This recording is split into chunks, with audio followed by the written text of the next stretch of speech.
for has come. We call on the President, Mr. Koti, to do our honors and introduce the keynote speaker for the session. With a round of applause, let's welcome him.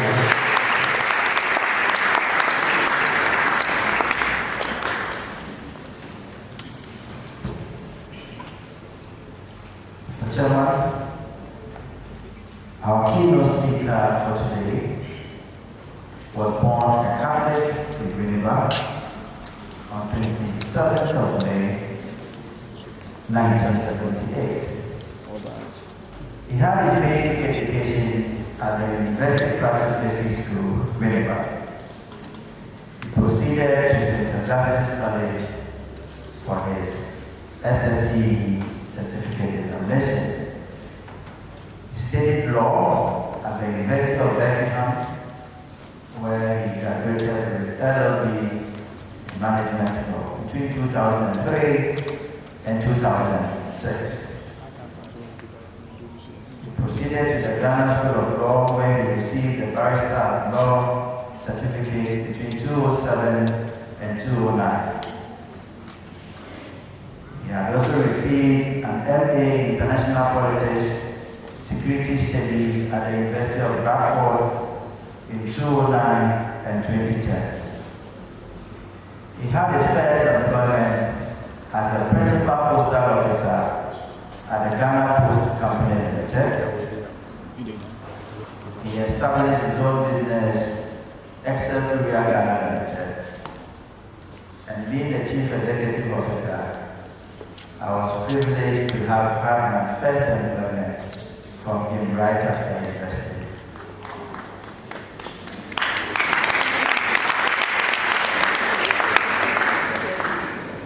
He was made the board chairman of Ghana Water Company Limited and also the board chairman of the Ghana Road Fund Management Board.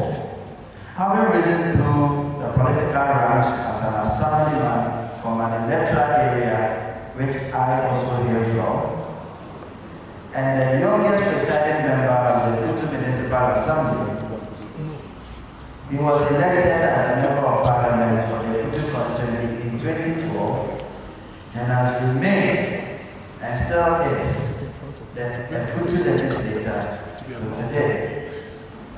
He is currently the deputy majority leader in Parliament of Ghana. He is a family man and he is married to his beloved wife, Mrs. Markin, for 19 years. Wow.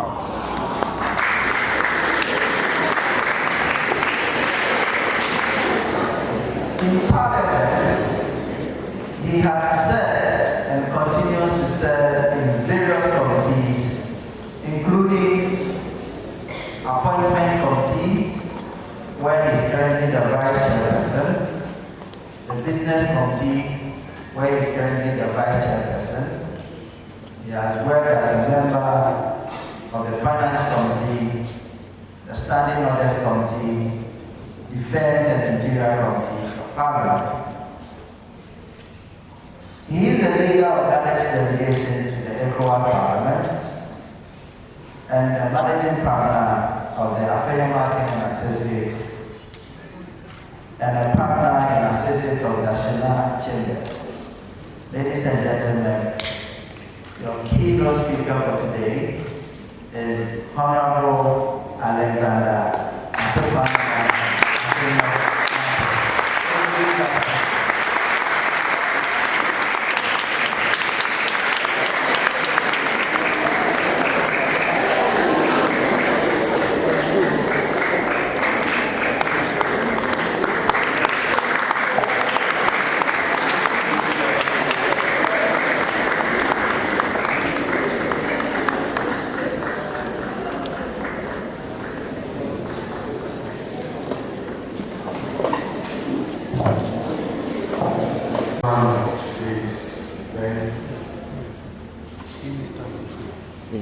Lord, former Dean of the Faculty of Law of this place, University, also the former head of Gilbert, head of department for the legal unit of this great university, my own respected colleague at the law school, colleague member of parliament, members of the high table, my dear wife who is with me this afternoon, Mrs. Markin, my dear law students who have put together this program. First, let me thank you for the invitation to be part of today's event. I come here with a lot of nostalgic feeling, having studied at St. Augustine's and having spent 2 years on this very campus studying econ, and later had to change to BMS, and I think struggling through that I had to leave for the law school. Because an art student who now changed to do a business program, it was quite challenging. My part was in law, so I finally found my way to study the profession I so cherished, and I have no regrets where I am today. Before I proceed on the topic of the day, let me draw your attention as students to the challenges ahead of you in the career you have chosen for the rest of your lives. The practice of law is not as straightforward as you think it may be. The law you read is not the law you practice. And it is important for you to remember that since the days of the decomposed snail in that ginger beer, the law has taken various forms and shapes. And it doesn't take timorous souls to make changes in society through the law. So brace yourselves and get ready, and don't just read the law and take pride in the certificate, but take pride in your practice. There will be disappointments along the way, and as the Mason will tell you, upon being initiated into Freemason, you see the black and white tiles, and all that it tells you is that there are difficulties and dangers. In all of these, we rely on God. The good times and the bad. I remember the time I took the oath in the Catholic Church in wife, in good time and in bad. So remember that, and that is what the practice will be. You will meet judges who will disappoint you. You will meet judges who will intimidate you. But in all of these, take it as a learning curve. You will meet colleague lawyers who will intimidate you. But don't give up. Practice at the Supreme Court is to test your strength. Don't be the lawyer whose practice will end at the Circuit Court. There are a lot of lawyers in this country who will not take up a case even up to the High Court. And at the Court of Appeal, they would run away. After the Supreme Court, they wouldn't even get it. tell yourself that your practice will end at the Supreme Court and you challenge the law. And let the 9 judges be putting questions across. Stand on your feet. Get disappointed, come back home, prepare, and go back again. I recall my respected colleague Fachi and I on this year university election matters of injustice. I took the case up. We battled at the High Court and lost it. We battled at the Court of Appeal. And I said, we'll end this matter at the Supreme Court. We battled again. The rest is history.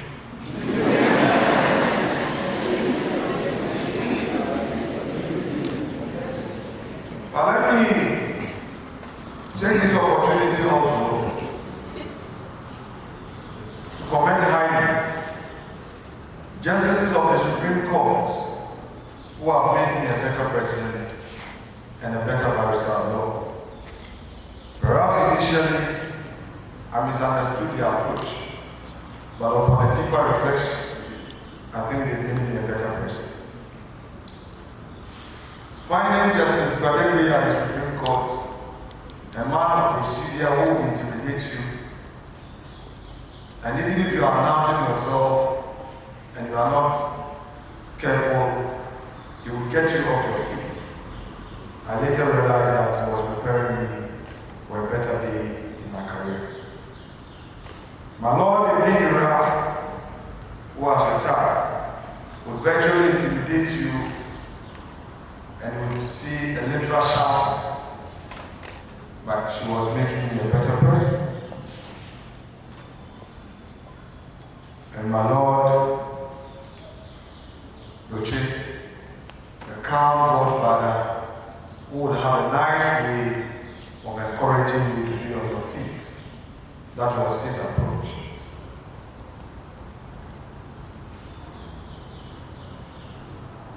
The Chief Justice, Georgina Wood, will have a calm way of correcting you and have a calm way of urging you to withdraw and come back later.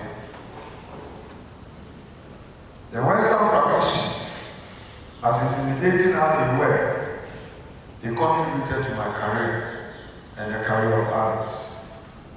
Yoni Kolindi, as he then was, never made me give up. He would always tell me outside of the court, Alex, don't give up, go back even when you lose the case. Tanya Sorry would intimidate you all the way in the courtroom, but outside of the courtroom would urge you to keep on with your career. I'm eternally grateful to them. My own law professor, Ace Ankuma, I once had a battle with him at the High Court where he was representing Standard Chartered Bank. And he had this to say to me, Alex, don't feel intimidated. I taught you all right, but be bold and let's prepare for the motion. That day was my day against my professor. He congratulated me and he still inspires me. This is the way ahead of you. Don't begrudge anybody. There are gossips at the bar. There are things to be said to intimidate you. But this is a profession you have chosen, and be prepared for it. Else you make it a useless venture. My Lord, let me now proceed with the topic of the day. But before I do so, let me also bring to the fore a period of disappointment when the faculty head of this institution had willingly called me, wanting me to join the faculty because he felt I could make a meaningful impact.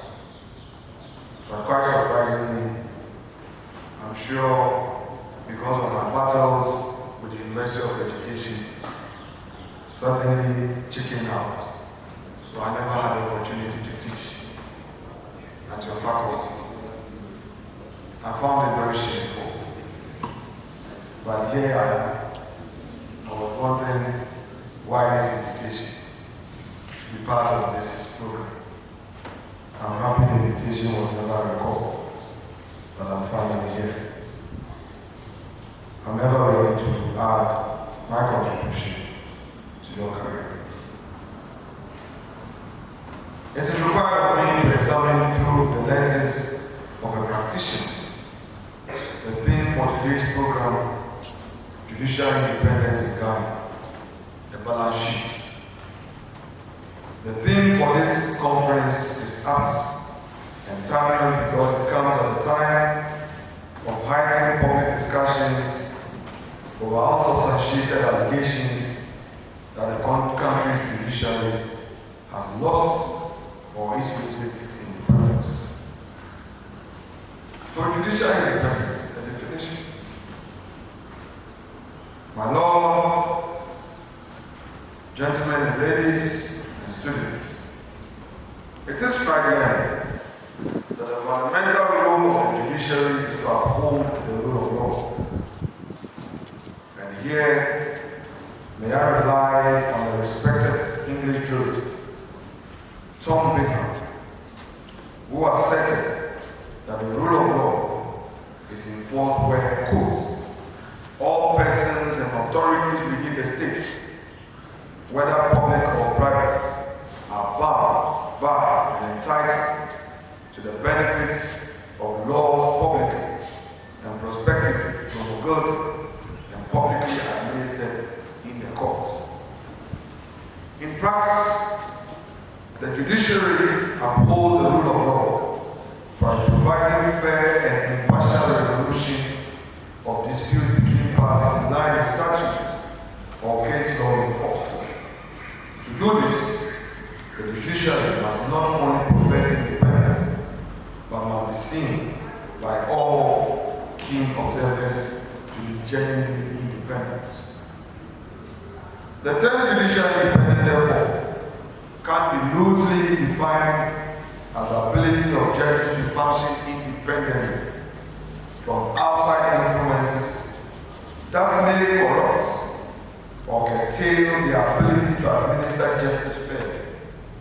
In other words, the notion requires judges must be free to exercise their judicial authority without interference from litigants, the states, the media, or influential people in society or other entities. Thus, judicial independence is considered a foundational pillar for mounting and maintaining judicial integrity and the rule of law itself. Indeed, the framers of the 1992 Constitution must have understood this fact. Indeed, the framers of this 1992 Constitution have explained while giving authority to the President of the Republic of Ghana to appoint certain categories of persons who serve in our judiciary, also cast around the judiciary a powerful veil of independence to shield it from explicit or crafty acts of their control. Increasingly, however, the judiciary is coming under unjust fire merely because vacancies have occurred in crucial courts in recent years. And the dutiful President of the Republic has had to discharge the sacred obligation imposed by the Constitution on him to make appointment to fill those vacancies. Those appointments coincided with subsequent judicial decisions against some plaintiffs of a particular political character. And so, critics have dangerously weaponized the appointment of judicial officers in a way as to mislead unsuspecting citizens into believing that judges do the bidding of the president who appoints them. This is a dangerous trend that must be discouraged to protect the health of our democracy. While there is a case to be made for constitutional reform to deepen judicial independence, It certainly cannot be, and there is certainly no evidence to show that the current constitutional arrangements have failed, and our justices lack the presence of mind to think and act independently. Judicial independence in Ghana, the law.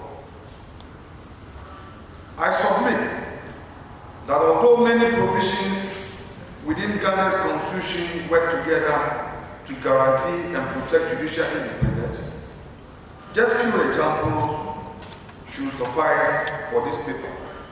And here I shall rely on Article 125 and 127 to make my argument. First, Article 125 of the 1992 Constitution establishes the judiciary of Ghana, clothing it with authority to administer justice, which it says emanates from the people. And second, under Article 127 of the 1992 Constitution, the framers further clarify that the exercise of the judicial power of Ghana shall not be subject to the control and direction of any person or authority.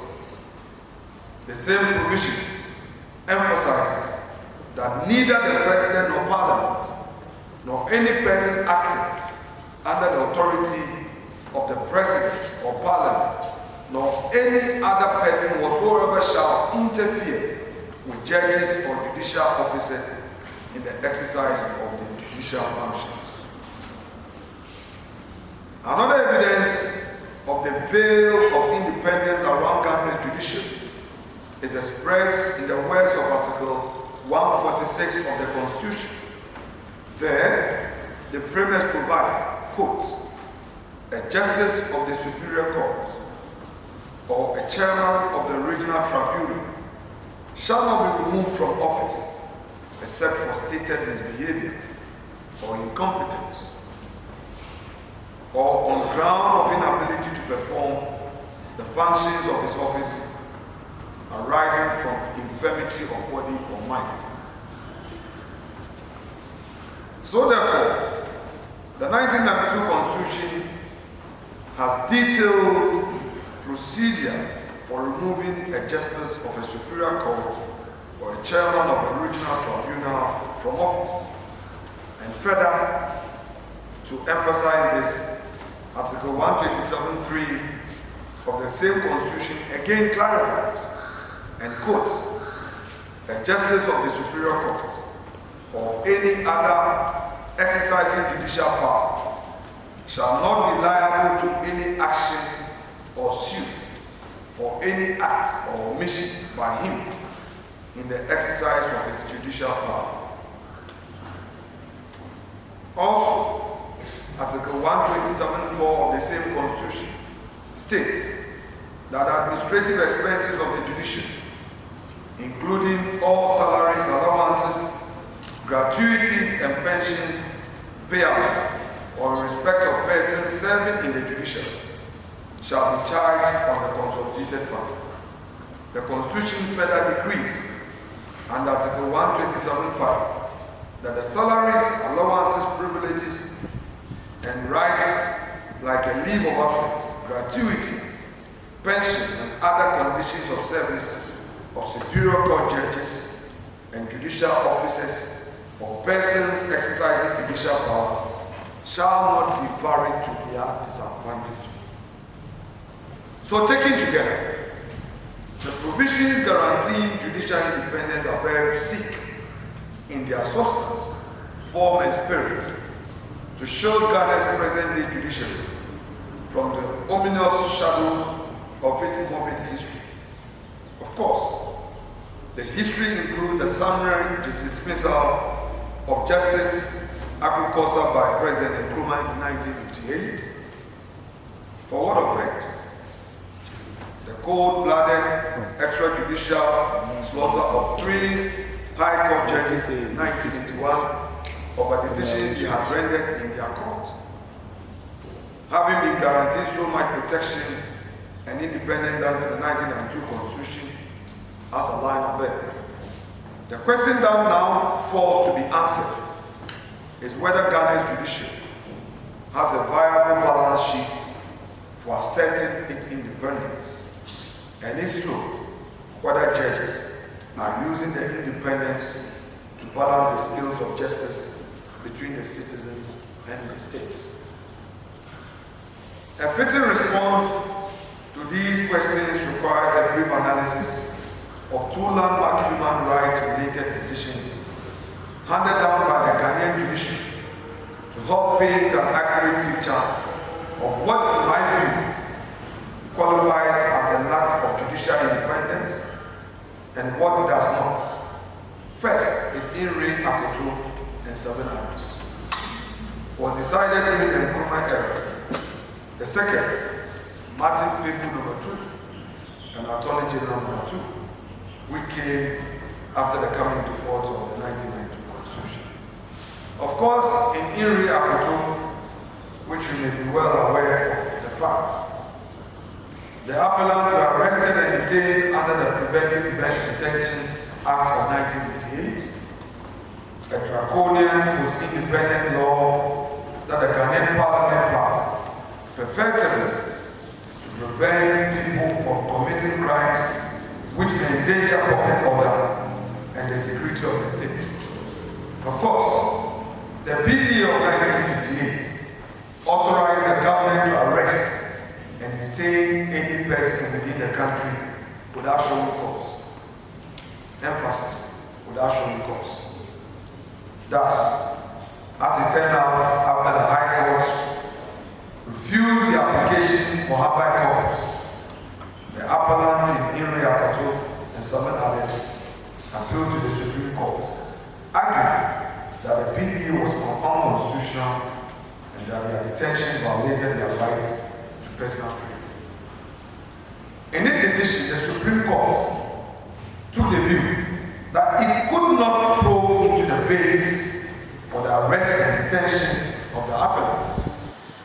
Much to the chagrin of many defenders of the human rights, it also held, among other things, that the Parliament of Ghana had the liberty to speak, to pass, in effect, any law it liked, and that the PDA of 1958 did not violate the country's constitution.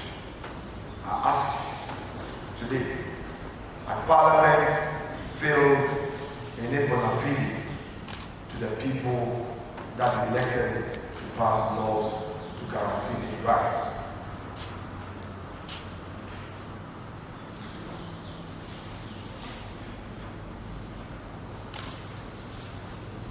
Ladies and gentlemen, after the judiciary as a co-equal arm of government gave effect to the unjust and the draconian PDA of 1958, there were extrajudicial detentions of so many opponents of the Nkrumah regime, including the JP Dankwa, a distinguished lawyer, politician, statesman, who later sadly died at Isao Media Security Prison.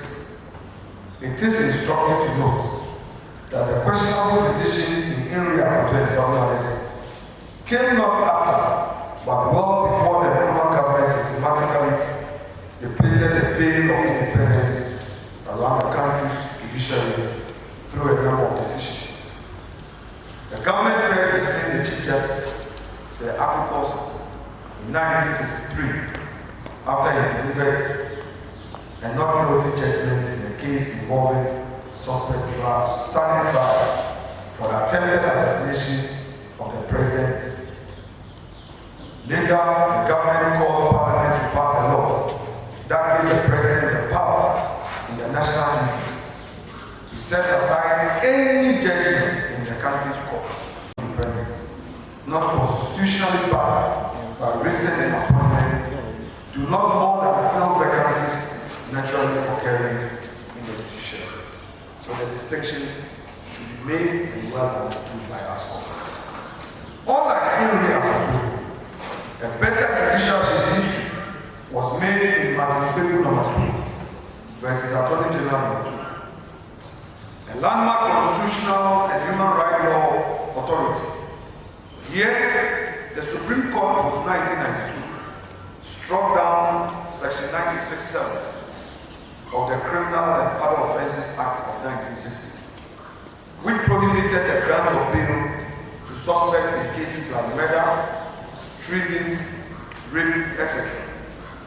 In its decision, the Apex Court held that the Section 96(7) of the Criminal Code and Other Offences Act violated, among other things, the right to personal liberty and Article 14 of the 1992 Constitution.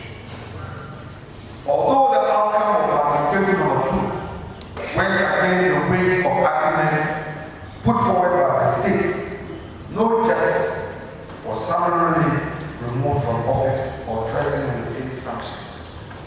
Thus, by its decision in Martin-Speech No. 2, the Supreme Court not only upheld the rule of law and judicial independence, but also that it used powers under the 1992 Constitution to face an unjust and unconstitutional law. The court destroyed a dangerous statutory arsenal, and states had persistently used the abuse of rights of citizens. I do not doubt that this level of judicial boldness and diligence has remained with us till today. Now let me proceed with my own experiences in respect of judicial independence in our country. Since I was called to the bar to practice before the court of Ghana, I have keenly observed within intimate proximity the concept of judicial independence at play. On one hand, I have followed proceedings in many landmark cases decided by the courts. On the other hand, I have actively participated in courtroom proceedings that have given birth to some of the most authoritative decisions in our courts, and here a few examples should suffice. For instance, I saw how the Supreme Court in its wisdom rejected the election petition filed by the dead candidate, Hon.Alexander and two others, after the disputed election of John Dramani Mahama as president in 2012. I also witnessed how the learned justices of the Apex Court of our land, again in their wisdom, dismissed a similar petition filed by former President John Mahama challenging the re-election of Hon.Alexander after the 2020 elections. While scholarly and public sentiment concerning these two decisions still vary readily and often clash, I firmly believe that the respected justices showed up for work when our nascent democracy needed them most. They did not crack when some threatened fire and brimstone should they lose in court. They stood up as human and took decisions which may not be perfect, but nonetheless play a massive part in protecting and defending our democracy when the critical pillars of this superstructure felt threatened by post-election rage. In 2015, I observed judicial independence at play again. It was a year for new metropolitan, municipal, district, and local assembly elections. As it turned out, I served as lead lawyer for the plaintiff in Benjamin Mensah versus Chairman of the Electoral Commission and another. Mr. Mason, a fisherman in Winnipeg, had filed a suit at the Supreme Court, having felt that the Electoral Commission had unjustly denied him the right to contest in elections in Winnipeg, despite meeting all conditions to vie. The crux of his case was that the constitutional instrument CI-85, which was a form of the legislative foundation of the post, have not matured, let alone become the law within Article 51 of the 1992 Constitution. The court speaking through Justice Atuguba held, quotes, "We are driven to hope, and we so hope that at the time the upcoming district level election processes were set afoot, there was no legislation covering sale. CI 85 can have no retrospective effect. Accordingly, we declare that it is unconstitutional to proceed with the impending district level elections, since sale cannot be warranted having regard to Article 45 and 51 of the 1992 Constitution, which mandatorily require the Electoral Commission to hold elections and the regulations made by them under the constitutional instruments.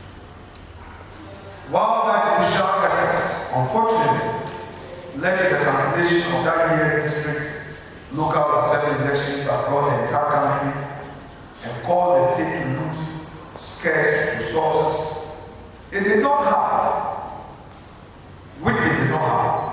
The fact is, the rule of law had prevailed.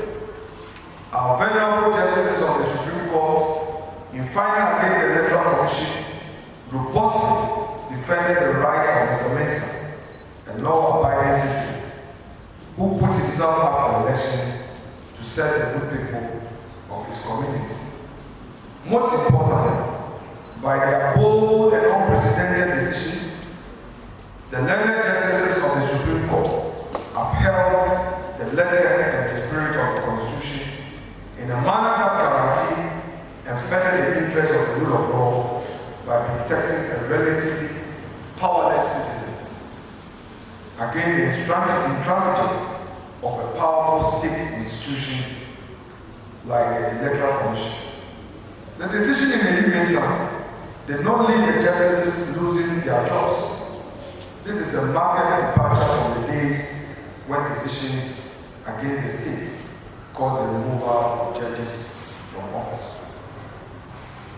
But it must again be emphasized that in Dr. Markin-Speech versus ECG and 3 others, as well as Richard Sky versus Attorney General and Ghana Bar Association versus Attorney General as consolidated,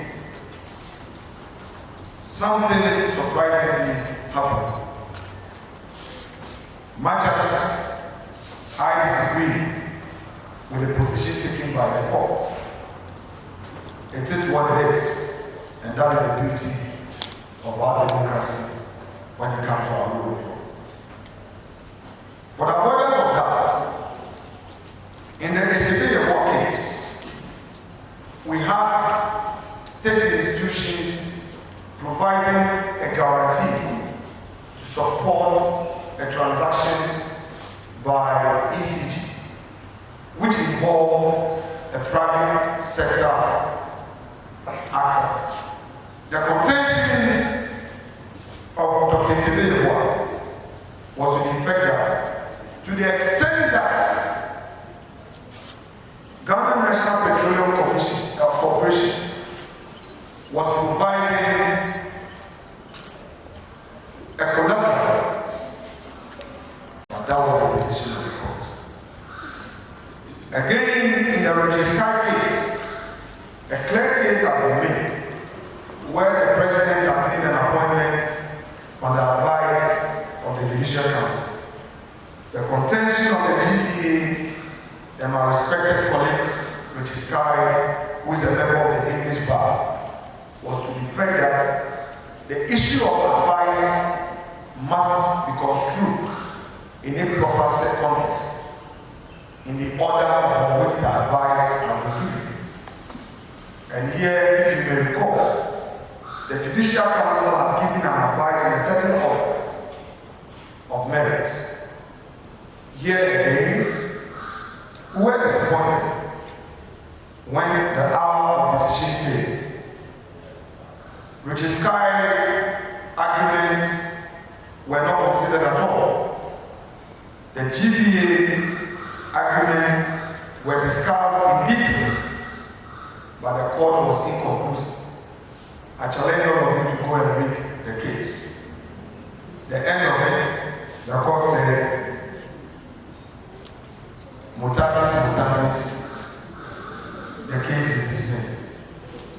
And we're all wondering what the court meant. My Lord, senior members of the bar, members of the faculty, students, may I conclude by submitting that based on the evidence available, I dare say that on the whole, the judiciary in Ghana has demonstrated that our courts have come of age.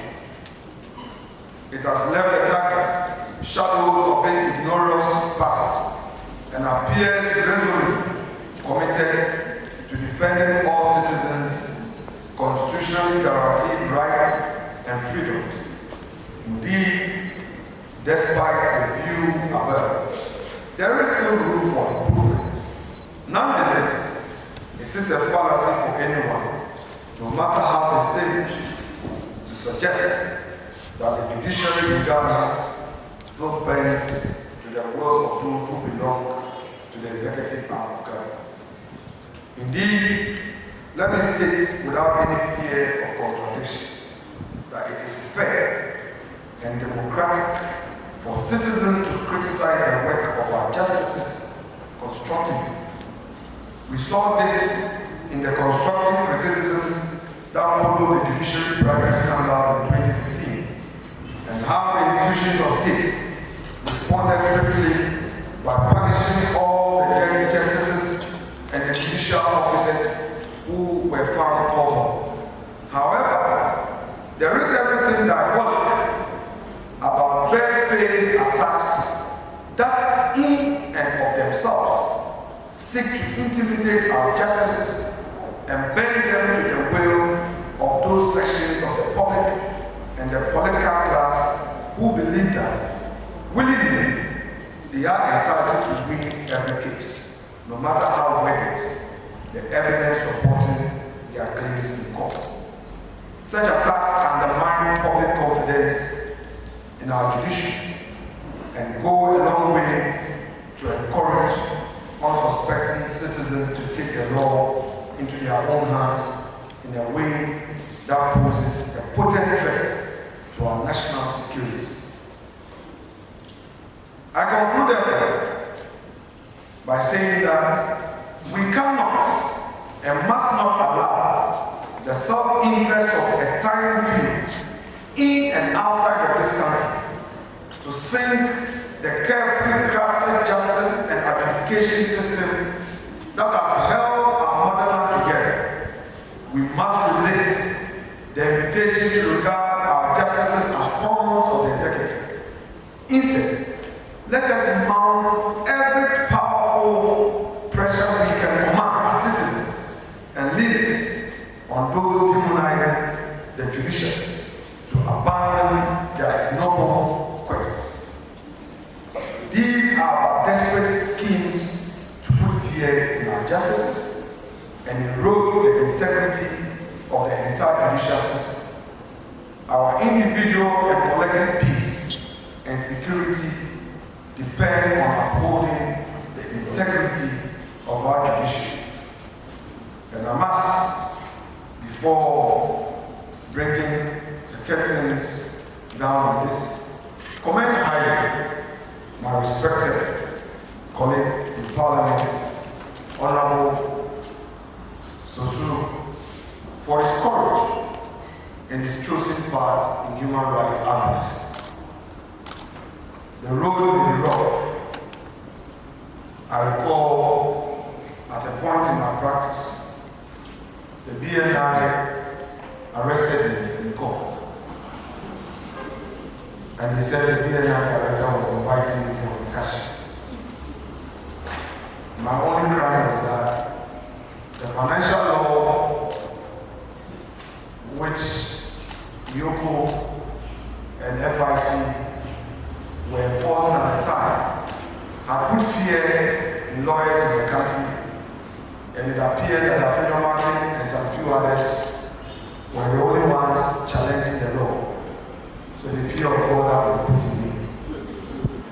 But today, I stand up with pride that all those decisions that are misinterpretations, we fought all the way to the Supreme Court, have become leading authorities that are shaping the jurisprudence of our country.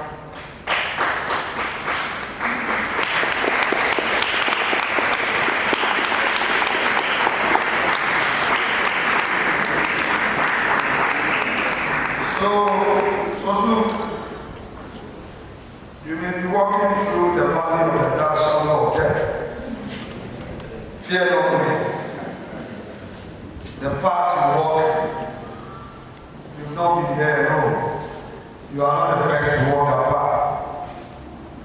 I was there, and I'm still there. Don't give up. Many others will take inspiration from your industry, but take it easy. Be calm. You will get there. Who knows? One day you become the attorney general.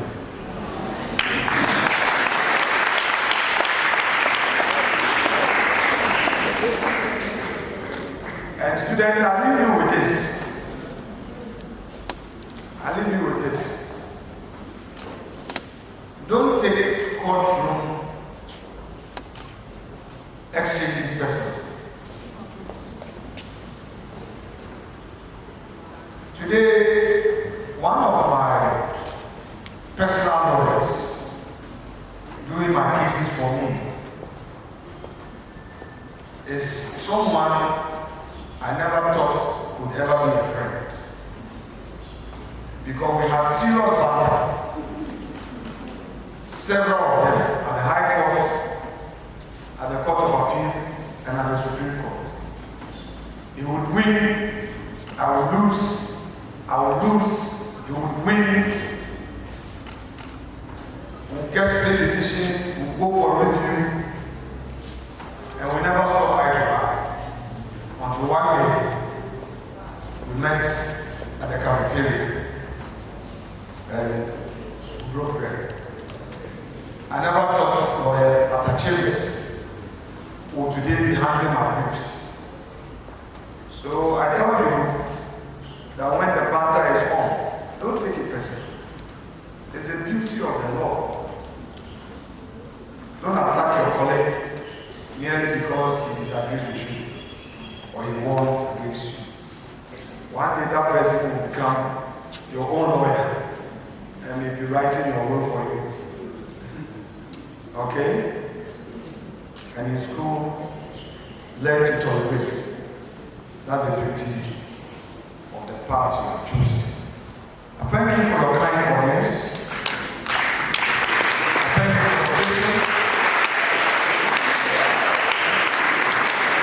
I thank you for listening to me. May God bless